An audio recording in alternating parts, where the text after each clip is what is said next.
Ladies and gentlemen, once again, I'd like to welcome you to our MSDN GeekSpeak webcast. Without further delay, let me hand the floor over to our first presenter, Mr. Glenn Gordon. Take it away, Glenn. All right, thanks very much, Marcy. So definitely want to welcome everybody to this GeekSpeak webcast. For those of you who have not been with us on one of these before, it's a little bit different from a traditional webcast in that we try to bring on experts in particular technologies and give you, the audience, an opportunity to sort of pepper them with questions and really make it an interactive webcast. So I definitely encourage folks to type in their questions, type in your comments about what we're talking about, anything that you want to say during the webcast, and my co-host and I are going to read it out loud. On this webcast today, on this GeekSpeak, I've actually got a special guest, Andrew Duffy, who works with me in the East region of the Microsoft Field organization called Developer and Platform Evangelism. And Andrew and I are both developer evangelists. And Andrew, how's it going? It's going great, Glenn. How are things going with you? I'm good. It's like 103 degrees in Atlanta today. Oh, that's why they call it Hotland. Are you sweltering up there in D.C.? It's pretty warm up here in the D.C. area. It was nice yesterday, but don't think I'm going to be spending a lot of time out of doors today. Yeah, sometimes I actually run a GeekSpeak from my deck when the temperature's in the mid-70s, like around September. But today I'm definitely in the air conditioning. So that's cool. So I'm going to move up to the next slide. Now, normally my co-host, my sort of regular host, is Lynn Langett. She's on here. But in light of the fact that Lynn had a prior commitment, I drafted Mr. Duffy, and you can see a little bio of Andrew and a nice picture, which that was a great one you sent me there. Where'd you get that one done? That was actually something that I did for an event I attended this weekend. That was, shall we say, not a traditional Microsoft audience. I thought a little tongue-in-cheek humor might be in order. And what did you do, put that on a T-shirt? Yeah, I actually I took a T-shirt that actually has geek and binary printed on the front. And, that's awesome. Put the picture along with my assimilation date and kind of important information like that. Yep, absolutely. So Andrew and I today are going to serve as your proxies to read the questions that you type in on the comments out loud, and we will pass the information on to our host, our guest rather, who will definitely give us some interesting things to look at today. So our guest today is Ron Rolfs. Ron is principal. Are you a principal with Internology, or what's your role there? I didn't quite get that. Well, my title is Practice Area Lead. Practice Area Lead, okay. Equivalent to a principal. Okay.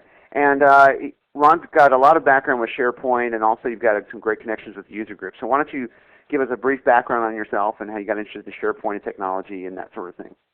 Okay, well, thank you so much, and thank you, Marcy, for helping set this up. I'm really pleased to be here. I've been at Internology now for a little over a year and a half, and got started in SharePoint from the day I started here, and we were doing a lot of customizations for various clients, and saw a lot of limitations in SharePoint 2003 WSS2. So when the new version came out, there was great excitement around here, and we jumped on it right away and started developing on it right away, and found so many great features and ways to stretch this platform out and make it work for a lot of our customers. Ron, what were some of the highlights of 2007? I remember seeing some of them were the fact that it shares the same web parts infrastructure with ASP.NET 2.0. That's one of the killer features, I think. Yeah. By far and away, that's the best thing, is that it's based on ASP.NET 2.0. The fact that you can use now master pages, you can put your server controls pretty much anywhere you want on there. That's by far and away the best thing that's happened in the SharePoint world. And what else is some of the key stuff for you? Well, the other thing is the ability to brand it or skin it or whatever verb you want to choose. If you look at any WSS2 or SPS 2003 deployment, with just a blink of an eye, you can say to yourself, "Oh yeah, that's a SharePoint site." It sort of has that. It smells like SharePoint. Right, but now with the new version and the fact that you have these master pages and page layouts at your disposal, and you have easy access to the style sheets, you can make it really look any way you want. And we've got a couple of public-facing sites right now that kind of show you just how creative and how un-SharePoint-like you can make your websites look that are actually running MOS. Yeah, I had been speaking to a couple of people before who had tried to run SharePoint sites on the facing the public, and it was a challenge. And I think one of the key things there that was a problem was the authentication, which I think is part of what you're going to address today, right? That's right. That's right. I am going to talk about that today a little bit. This was a really fun project. We started working on this problem in the Beta 2 version and saw such great possibilities that we went ahead and did this and deployed it for a customer. And I hope to talk to you guys a little bit about that today and show you some of the tips and tricks and look out for some of the gotchas in this area. Okay. And Ron, so are you open as well to any general SharePoint questions that people might have while we're looking specifically at the authentication piece? Certainly, yeah. Okay. Anything you want to ask, I'll do my best to give you an answer. That's awesome. Yeah, we started a SharePoint user group here in Southern California, and that was the whole purpose. The idea was a lot of people hear about SharePoint. They know it's really this great thing to have, but they really aren't sure how it works or how best to develop against it. And so we created the Southern California SharePoint user group specifically to try and put that kind of information out there. So I'll answer whatever questions you want to throw at me. Fantastic. Okay, well, let me move forward to sort of the geekSpeak anchor slide so you can see our great pictures. I sort of toned Andrew's down a bit in this one. And Ron, just go ahead and let us have some insight into the specific project you're talking about and the custom authentication things in general. And then, whenever you feel the need, we can go into a demo. And then as the questions come up, Glenn, Andrew and I are going to interrupt you. Okay, well, can I take over now? Absolutely. All right. Yeah, if you want to jump into the sharing, that'll work great. Let's do that. And remember, everybody's watching this. If you want to maximize your view, go ahead and press the F5 key in live meeting. So now let's auto hide if that'll work. There we go. And what I need to do is do that. Get back to here. Go to the slideshow. So while you're doing that, Ron, I'm curious to know whether, given that your user group is in Southern California, do you actually meet on the beach? No, I wish.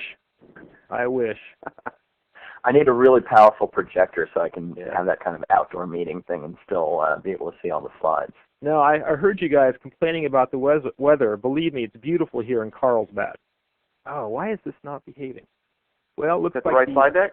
The demo gremlins have jumped up early today. So now, let me just... There we go.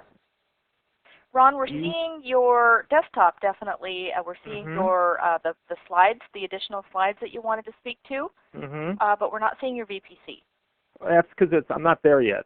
Ah. I just want to get this one slide to show. I've only got 3 slides. Here it is. Why won't it stay up? Okay, well. So if you shift into presentation mode with PowerPoint, double-click on the slide you want to show. It should go into full screen mode, and we should see it then.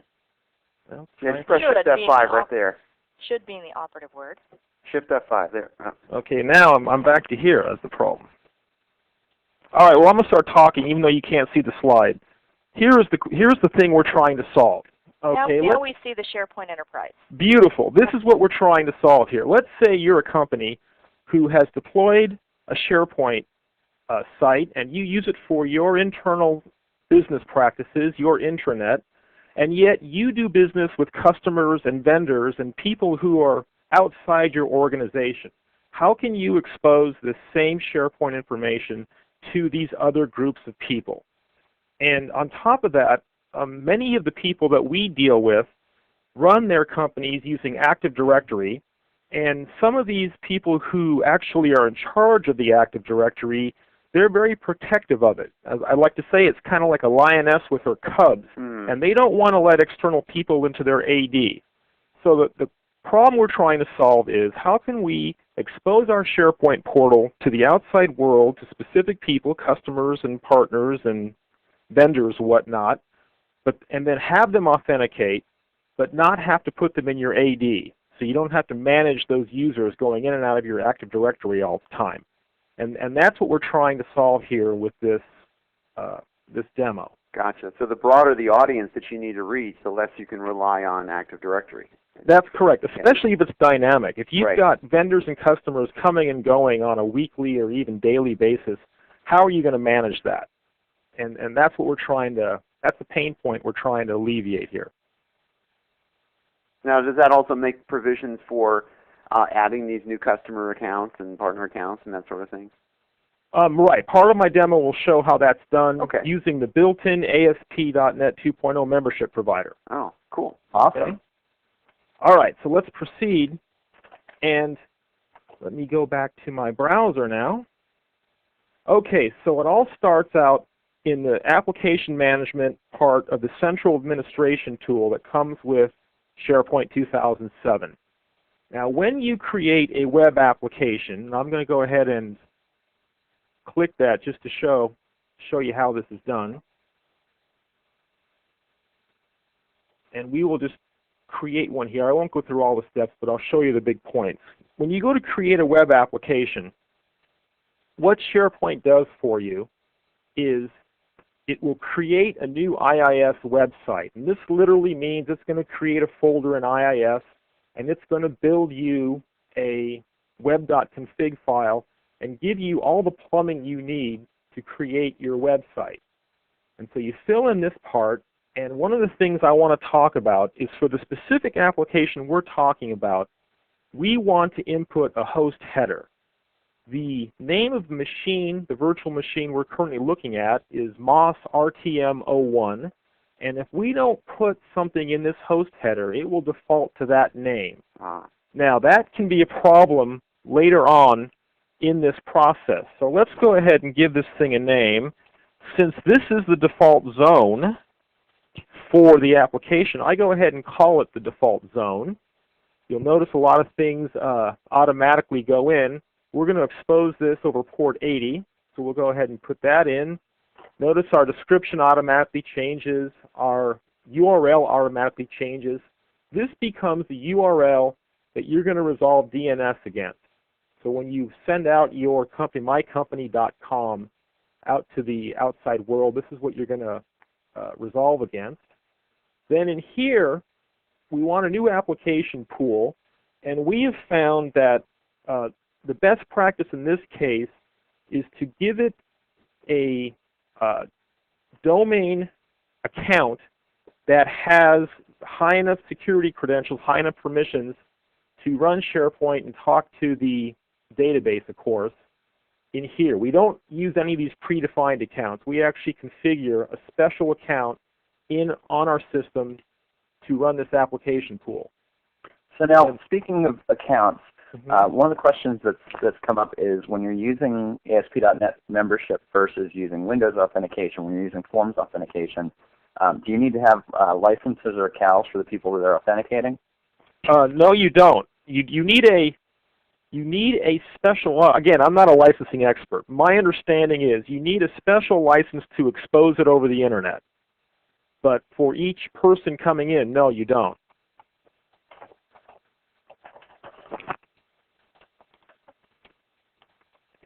Okay, and then down here, Windows authentication, of course, database name.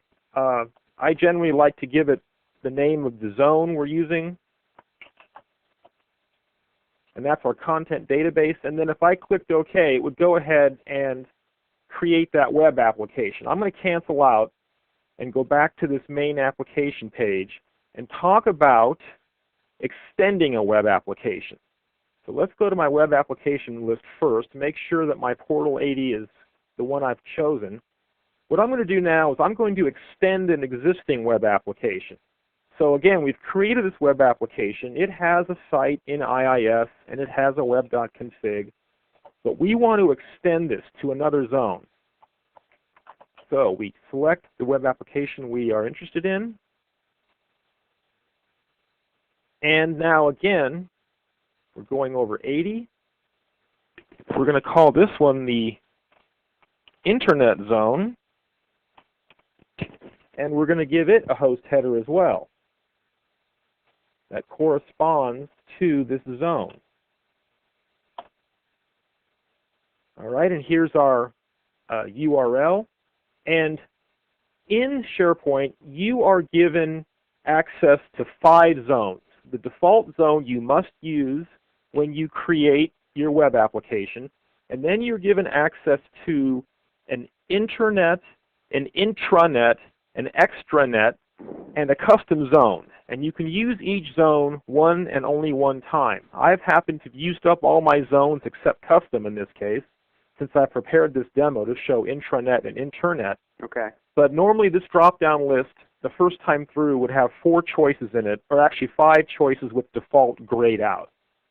And so once you click OK in this case, what it's going to do is create another site in IIS with another web.config file and set all that up to expose your SharePoint portal through this entire other host header. So what does the zone get you? The zone gets you a different URL that you can resolve against, and it gives you a different authentication provider. So what that means is after we're done setting up multiple zones, we can expose selected zones out over the internet and then have them authenticate against different authentication providers. I see. And that host header name, that needs to be out in DNS somewhere, right? That's right. Okay. That's right. So for example, let's say we have our intranet with its host header, and we don't expose that out, but we have our internet and its host header. We can then have that exposed out to the outside world. I see. So now, let's talk about the authentication providers piece. Hey, Ron, before we jump into that, Mm-hmm. Stephen Fishman has a really good question. Okay. And it may involve technology you're not familiar with, but I'll ask it anyway. He says, doesn't Microsoft Groove 2007 solve the problem for external workflows outside of AD and the SharePoint intranet? Yes, it does. I don't know if it solves it on the scale we're talking about. Right. So if you go back to that slide I showed, let's say I've got hundreds of customers and hundreds of vendors that I need to authenticate. Right. How you My group understanding all of them? Yeah, Groove was kind of designed and built for much smaller numbers of users. Yeah, sort of a small work group or peer-to-peer sort of thing. Right. Yeah. So this would be able to do hundreds, if not thousands, whatever the SQL membership provider will hold. So I've surfed over to the Authentication Providers page in Central Administration, and this lists all the zones that are created for this single web application. We've got the default zone. It's going against Windows. We have an intranet zone. It's also going against Windows. So the analogy here is these are our AD providers. I created something called an internet zone, and it's going against the ASP.NET SQL membership provider and the extranet, which is also going against Windows. So just to look at the specifics of one of these guys, let's click on the intranet zone. And what you see is it's using Windows authentication. Anonymous access is enabled. That's important, and I'll get back to that later. And we're using integrated Windows Auth with NTLM. Client integration, yes. One thing I want to point out, since I'm here and it just reminded me of it, the default zone is very important for a couple of reasons. One of the biggest reasons is that the search indexing apparatus all runs through the default zone. And what that means is it needs to be integrated Windows Auth, and it must be NTLM. And that's how the search indexer works. I see. So but the search indexer can point to the same information that's available through the other zones. That's right. Okay. It's actually the other way around. The other zones can point to the same information the search indexer gathered. So yes, okay. Exactly, that's what's going on. So I just want to make that point clear, and that your default zone has to be Windows, it has to be NTLM. If you have a need for Kerberos, that's why you have other zones, right? You create another zone, and then you set that to use the Kerberos provider. And just to clarify, Ron, if you are using Windows authentication for a given zone, anyone accessing that particular zone does in fact actually need a CAL associated with their either their user or their machine. Okay, great. That's great to know. On my internet zone, you will see that this is forms authentication, and what you'll notice is because this radio button is selected under the authentication type, we get these extra sections on this authentication providers page that allows you to enter your membership provider name and your role provider name. And so what you do is you put in the ASP.NET SQL membership provider and the role provider, and now once you tell this to save, what this does is sets up this zone to use forms and to use these providers. Now what does that mean? Well, remember I told you that when you create a new zone, what you get out of the deal is a new IIS site and a new web.config. So let's go ahead and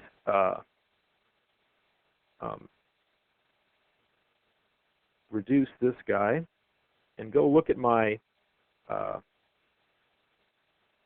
virtual server here. And if I go to, not here, I want to go to my services. Where are they? Well, let's go to it this way. If I go look in INET Pub in www-root and WSS, here are all the zones that were created as I was spinning out those zones using the application management. And so what you'll see is inside each of these, we've got our web.config. And here's the one for the Internet Zone 80, web.config. Now what I want to do is talk about the ASP.NET SQL membership provider real quickly. And that's one of my favorite things about ASP.NET 2.0 is that the whole membership provider and the provider model. See if I can get this thing to cooperate here. Yeah, just hit Shift F5 on the slide you want to show. I'm trying here. There we go. All right. So this is the famous ASP.NET REG SQL EXE utility. And so you go find this at the path indicated, and you run this command, and you watch all this great stuff that's provided for you. You get the membership provider, you get the profiler, you get the role manager, personalization, web event provider, all that stuff. Boom, done for you, and it's set up, and you're good to go. It's one of the greatest things that ever came out of this. So now, if I want to actually go look at my database, we can actually see where this stuff got put. And the great thing is, since it's provider-based, you can switch providers. You can. I don't know if you were going to talk about that later on. Yeah, I was going to talk about that. It is. You can. I don't have a specific example other than the ASP.NET one, but you can use anything you want. Mm-hmm. So, anyways, here it is. Here's the database that was created for me, and you've got the tables, all the stuff that comes out of the box. Really easy to use. How do we use it for our membership management? How do we get our members in and out of this? Well, another great thing is in Visual Studio, and this is the free version of Visual Studio Web Developer that oh, you know what? I didn't set my options right on this. I use the gray background because the white hurts my eyes generally. Let me turn it back white so the audience can see it better.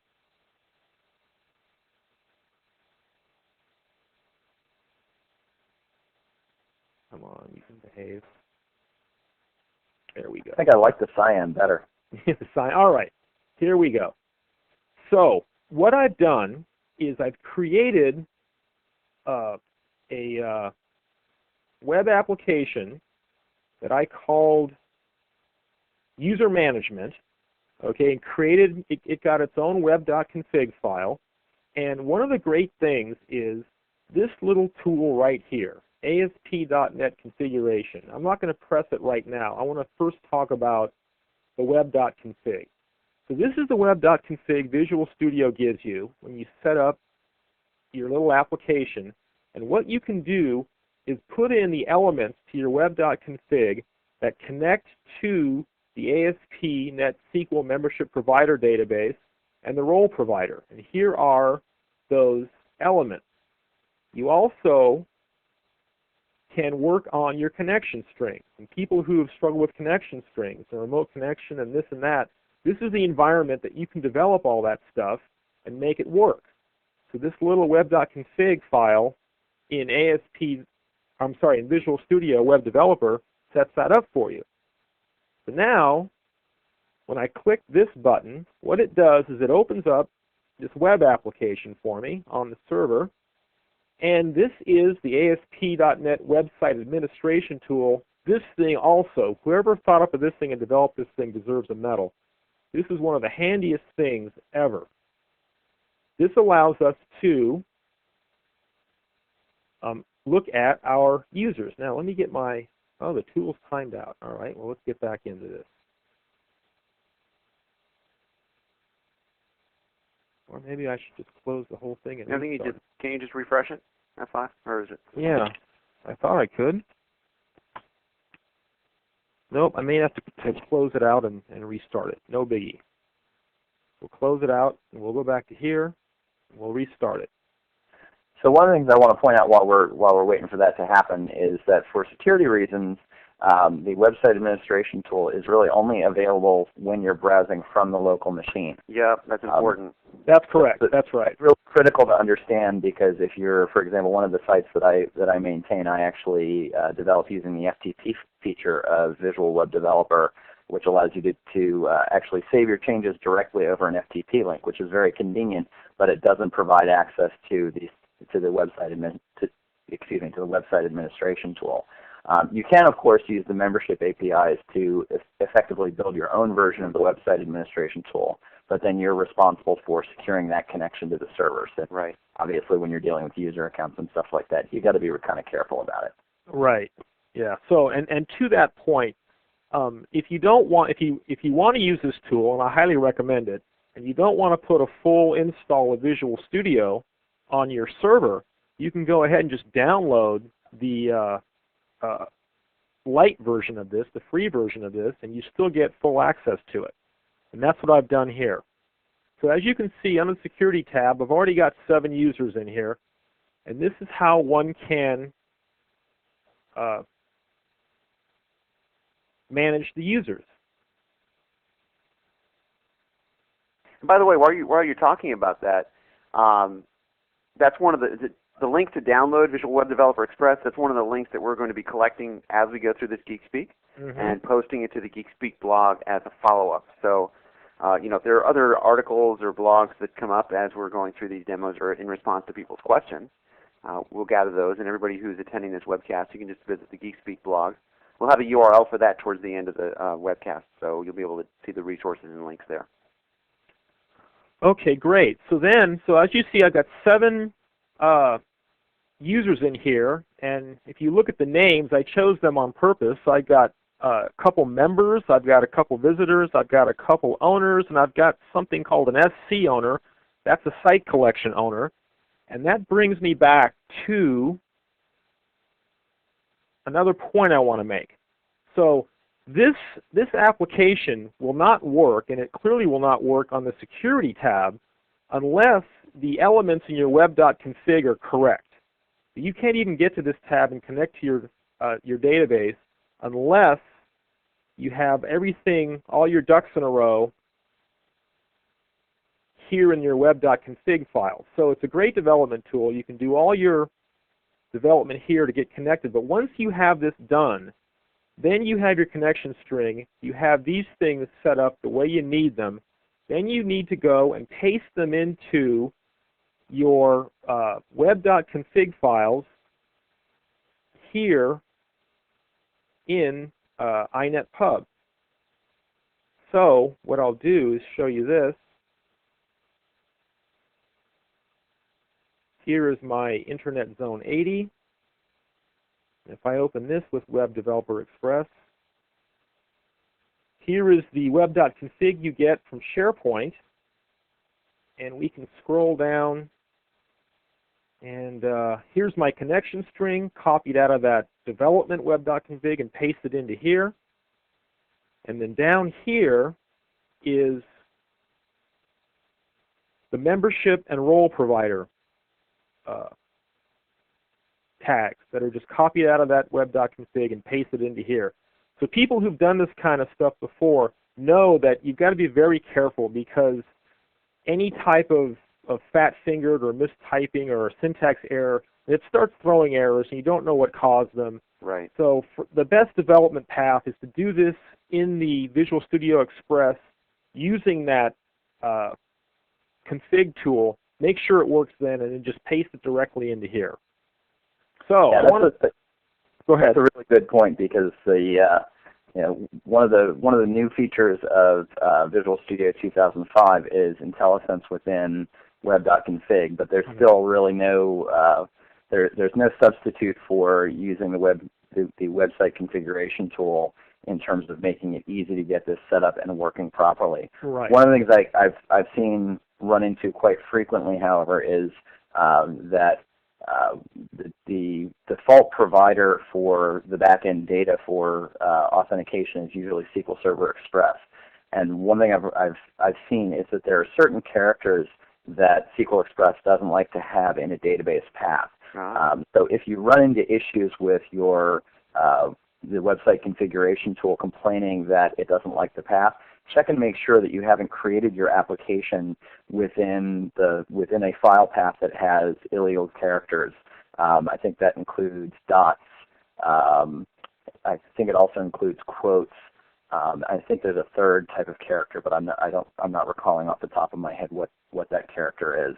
But that's a fairly common thing that people run into. I typically just create a websites folder off of, say, my C drive or perhaps an external drive, and that way I have both a simple path and a way to avoid any characters that might give SQL Express fits. Mm-hmm. Yeah, that's a great tip. That is a good tip. I'd forgotten about that one. One thing I want to point out before we leave this is when we are back on that authentication providers page and we told it we want forms authentication and to allow anonymous, this is what SharePoint did for us on the web.config. And these are pretty common tags to people who've been doing web apps for a while. SharePoint does that for you. What SharePoint does not do for you, even though we told it we're using the SQL membership provider, it does not put these tags in for you. That you have to do yourself. Okay. Okay, so hopefully that's something for the next version, is that when you type in the membership provider into that authentication providers page, it would do this for you, but it doesn't right now. Now, I want to also close this out and show you. Let's go up, and let's first do it this way.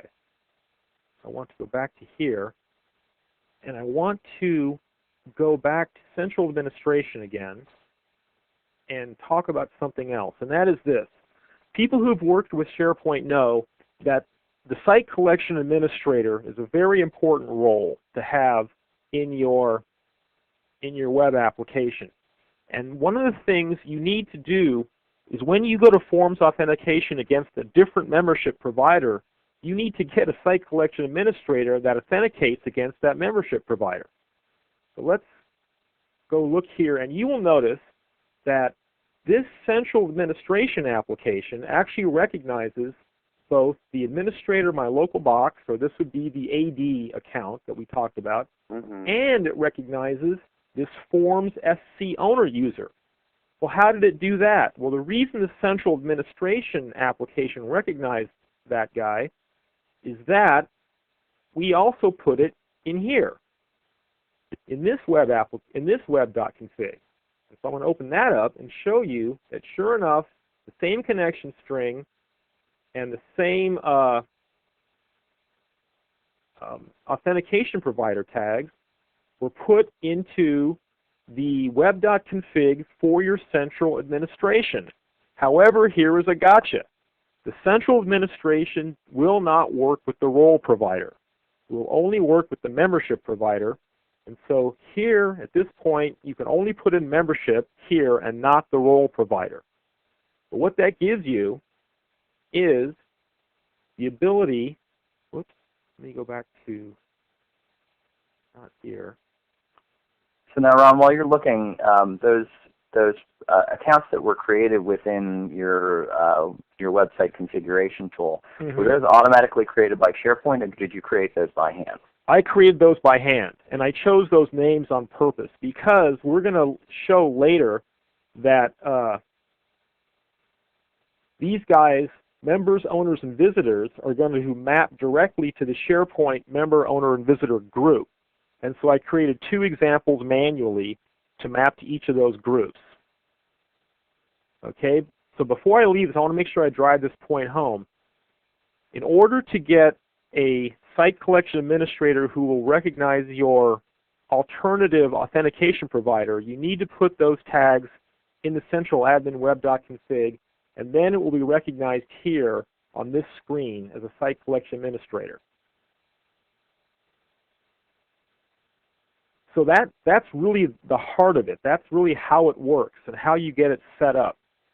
When you want to actually go to the application, here's my default zone, and I sign in here, and this is my analog to AD.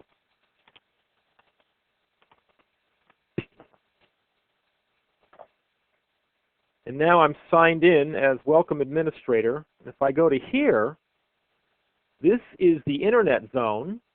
And if I sign into this guy, I get the Forms authentication. In this case, my name is Forms SC Owner. And I have a password.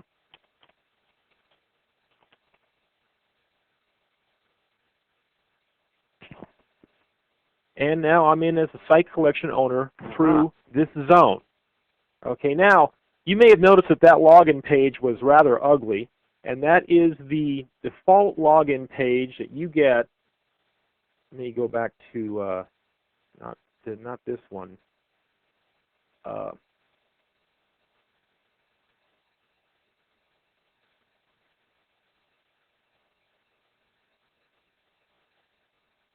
should have left this one open, shouldn't I? Okay, so we got down here, and it gave us the login page.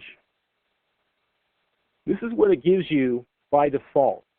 And this lives on the C drive as part of your MOS installation, _layouts login.aspx. And that was that ugly login page you want. You can put any URL you want in there that goes to your SharePoint site. So if you want to have a fancy login page with logos and whatever kind of styling you want, you can create one in SharePoint and then just have in the web.config the login URL and the forms tag point to that page. All right? Now, the other things I want to point out is this whole concept of anonymous access. Since we're exposing this site over the Internet, there's a good chance you want to allow anonymous access. Well, the point I want to talk about there is for an anonymous user to get to your SharePoint site, it has to cross 2 barriers. They have to cross the IIS barrier, and then they have to cross the SharePoint barrier, essentially. So the IIS barrier is handled at this level in the web.config. We allow users star, but they still have to get past SharePoint. So how do we get them past SharePoint? Well, what we do is we enable anonymous access, default zone, and then I need to... So anonymous access within SharePoint. Right, anonymous access _layouts /set anon. And you can get there through the settings page as well. I just happen to do it through typing in the URL.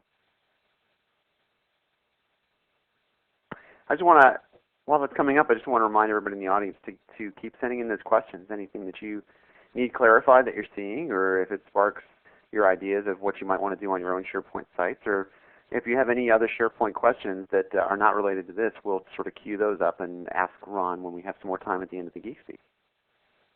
So you'll notice on the anonymous settings page, I've allowed the entire website to be accessible by anonymous users. If this tag was not present on the web.config file for this site, then this would all be disabled, and it would be set at nothing. So you have to not only open up to anonymous access at 2 levels, you must do it in the correct order. That is, you must do it on the web.config file and then go into SharePoint on this settings page and expose it to anonymous users here. Now, this means we can have our default zone or our internet zone independently set for whether or not anonymous access is allowed. And then we also, of course, as I showed, have them independently set as to which authentication providers they are going against. And that's really the gist of what I wanted to get across today. When we go to our, I do know what I want to show, and that is this. That's the role provider. So let's say I want to add a user to my SharePoint group. I'm not on default. Let me get back over to my, not that one.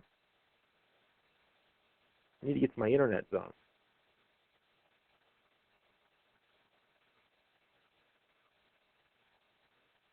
This is what I wanted to show. Not only does it recognize the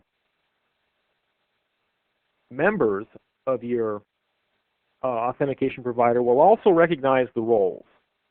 So now I'm on the internet zone on my Forms Auth site, and I'm on the members SharePoint group, and I want to add a user. What I can do is I can say Forms Member 1. If you recall, that was one of my users there, and I can go to the Check Names control, the people picker, and this should be recognized. That's thinking about it.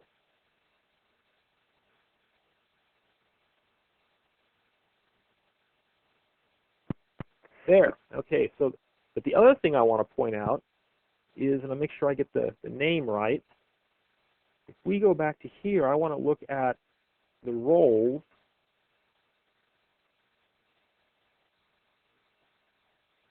And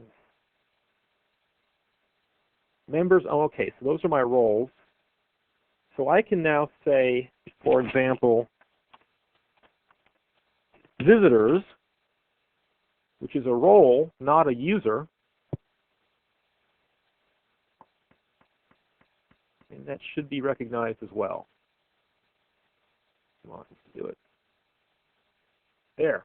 The fact that it was underlined means it was recognized. So now, on this SharePoint group, you can either add individual users from your ASP.NET membership provider, or you can add roles. And this is a huge help in managing your users. So you could certainly envision circumstances where you would create a role of external vendor or a role of client, and then add and subtract members to those roles, and it's a real helpful tool for membership management. So the role was back on the other form that was behind that, right? So the roles were done. I see. Yep, were done through this website administration tool. Mm-hmm. And if you remember when we ran that line command to set this all up, one of the things we got out of the deal was the role provider. And then we put those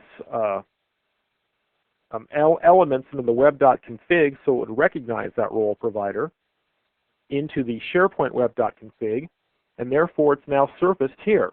It recognizes the roles. The thing to remember is that roles are not supported by the central admin, but the membership provider is. But your own web applications that you create to use in your business or expose over the internet, it will recognize roles. Gotcha. A question came up related to the screen where you gave anonymous users access. Mm-hmm. And one of the choices there was libraries. Right. Let's go back there.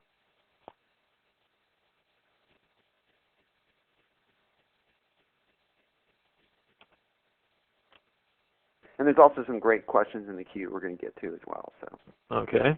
But this one was about the, right, so if you choose lists and libraries, it says on the left, mm-hmm. You can,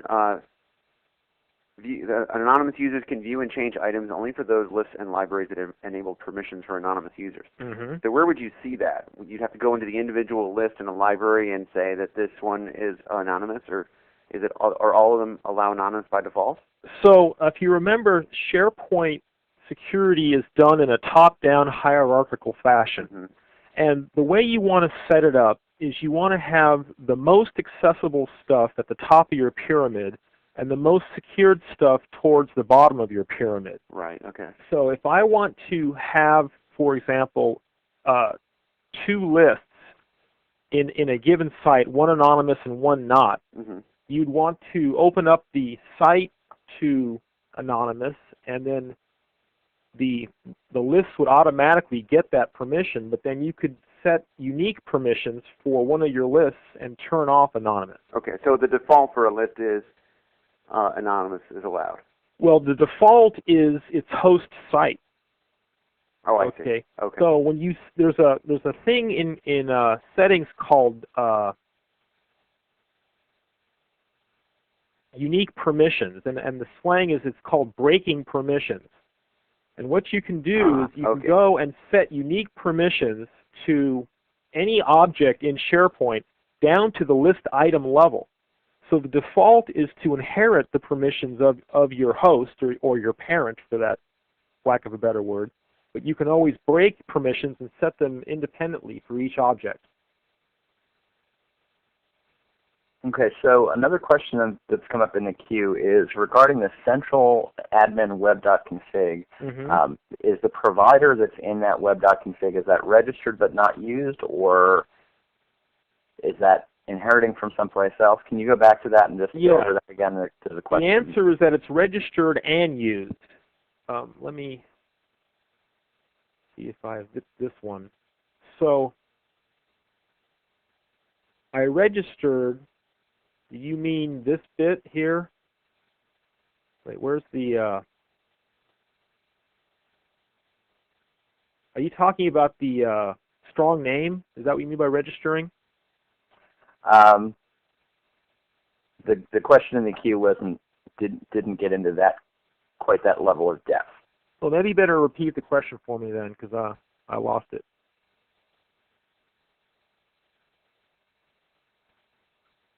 Could you repeat the question, please?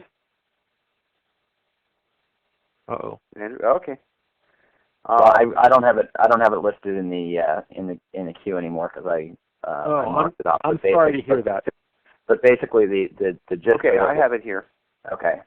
So it's how does the central admin authenticate against both providers? Right. Is the can you go back to the central admin web.config? Is the provider registered but not used? How does it do both? That's the question. Okay, so I have the central administration web.config open right now on the desktop. Okay, and the answer is that we have the membership provider here in the people picker wildcards, and we have the connection string that allows us to connect. But then when we get down to this this provider, let's see if it's here. That's not here. I got to use my IntelliSense. One of these things gives us which is the default provider. So in the case of the central admin web.config, the default provider is not your ASP.NET SQL membership provider. However, it is still one of the providers here. So it has access to both of them. Both of them are active, but it's not the default provider. Does that answer the question? I think that's a pretty good summary there. Yeah. I can't remember where that attribute's hiding, but there's one for default provider. Usually that's defined if it's not specifically defined in your explicit web.config, that's usually in the machine.config file. So that's basically a master configuration file for all configuration files for all applications. And anything that's not explicitly overridden in an individual web.config file is inherited from that master machine.config file. Right, that's exactly right. And those of us who tried this out in the Beta 2 version of SharePoint 2007 found that they had to actually mess with machine.config in order to get this to work. So they ironed out a lot of bugs in going from Beta 2 to the release to market version in this. Nice. But yes, your answer is exactly right. Yep. Hey, Ron, so there's a couple of more questions out there. Chad has a question. He says, how can I have both internal AD auth and custom authenticated users use the same external site URL so Moth can send a single link and user admin in Moth is centralized? You know, I don't know if that's possible. The creation of the new zone, and guys, jump in if you've got something to contribute here. The creation of the new zone gives you that new host header or that internal URL that SharePoint uses, and I don't think you can have a domain name or other name resolve against each of those individually, because how would it know? If I'm trying to send a request from outside, how will it know which host header it's going through if you always start off with the same URL in the browser? Well, actually, one of the attendees just pointed out that you could probably do that with a custom provider, and you would drive everybody through the forms authentication. And if the credentials were typed in and they matched AD, then you would let that person in. And if they matched what's in the role and membership database, you'd let that person in as well. Yes, that would work. If you made that custom provider and you wrote a little .NET code, that would certainly work. Okay, cool. And I do want to point out, if you're interested in finding out more about custom providers, there are a couple of different resources I can recommend. One would be my my weblog, which is at blogs.msdn.com/gduffy. You do a search under custom membership provider. You should be able to find some posts that I wrote pointing to some of our resources around that. You can also search MSDN for the same terms. One of the things that we have that's really useful for that is there's actually a sample application that includes basically a source code version of a sample Oracle authentication provider. So that actually demonstrates demonstrates how to do the custom authentication membership provider using Oracle as an example. And I believe we also provided source code versions of all of the built inbox providers for ASP.NET. So you can also download that and look at the code as well. That's pretty cool. We'll actually get those links up, as many as we find. We'll put them on the follow-up blog post. Okay, but good. Here's another question. Let's say we have a network environment where users are authenticated in Microsoft AD, but all user group membership information exists in IBM LDAP directory. Our application uses group membership to limit user access to different SharePoint sites lists. Can we make SharePoint check group membership in IBM LDAP? Yes, you can, and it would just be by defining that separate provider. You can certainly do that. Okay. And then there was another clarifying question about dealing with profiles and my sites across zones. How does that work? Oh, well, in terms of my sites, the short answer is it just does. If you've worked with SharePoint and you know that your My Site is not created until you actually ask for it.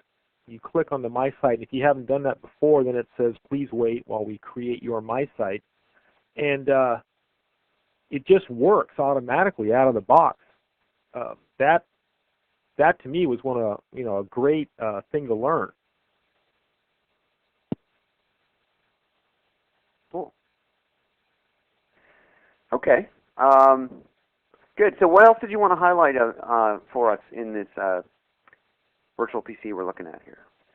Well, I think I've pretty much covered it. I would like to just review some of the main points that I wanted to drive home, and that was extending to multiple zones. Each zone gets you a new URL and a new authentication provider. This allows you to have independent URLs and authentication providers pointing at the same SharePoint installation.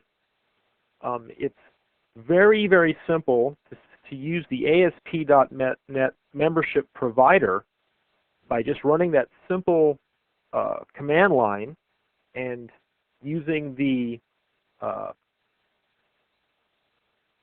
web configuration tool that comes with Visual Studio or Visual Studio Web Developer Express. Very simple to do, very easy to manage your users, and that the security by default inherits from its parent, and it's in a top-down fashion, so you want to have the most exposed parts of your SharePoint installation near the top of the pyramid and have your more secure things down as you go down the branches of your site collections, subsites, and lists. Excellent. Okay, super. Let me go ahead and we're going to go back to our slide deck because we just got a few minutes left. Okay. And I want to end up on a resources page. So this is the slide that's got all the resources. First of all, the geekSpeak blog is at the top. That's at blogs.msdn.com/geekSpeak, and you can find the resources we're going to post in a few days of all the links that we mentioned on this webcast, as well as announcements of upcoming webcasts. You can also catch recordings through there. You can also visit our recordings through the geekSpeak show on Channel 9. I got my blog, Lynn's blog, and Andrew's blog here. He mentioned that before, as well as MSDN events, which is a group that presents, that I'm a part of, that presents live MSDN events around the country. You can check those out in your area. Ron, I wanted to ask you a couple of more questions real quick. First of all, what are some of your favorite SharePoint sites or blogs that you visit? We mentioned one before the call was the SharePoint team blog. The SharePoint team blog and Joel Olison's blog is just a fantastic source of information. I go there all the time. Okay. Just about anything from configuration to what can you do out of the box and what do you have to do custom work for. That's my favorite by far. Okay. What other SharePoint sites do you think are fun to go to? Well, I go to oh boy, I can't think of it off the top of my head. There's a SharePoint University out there, which is a pretty decent place to go and ask questions and get some information. Okay. Good stuff, good stuff. So all these links we mentioned today to the sample code for the membership provider, et cetera, and a lot of the other developer portals and developer centers, we're going to post that up to our geekSpeak blog. So thanks so much, Ron, for coming on. I think it was a lot of fun. A good way to get exposed to a new way to do authentication in SharePoint. Andrew, thanks for helping out, chiming in there with a lot of good expertise as well. My pleasure. Thank you so much for having me. Thanks for coming. And I'm going to toss it back over to Marcy at this point to do a little wrap-up. Hello. Thanks. Nicely done, guys. I want to get folks the opportunity to give us your feedback. You should see a survey currently on your screen. You just click on one of those two blue links in the middle there, and that should pop up some survey questions for you to respond to. We greatly appreciate any feedback you might have. With that, a special thanks to our presenters, Glenn, Andrew, and Ron. This does conclude the audio portion of our webcast today. You may disconnect. We'll see you next time.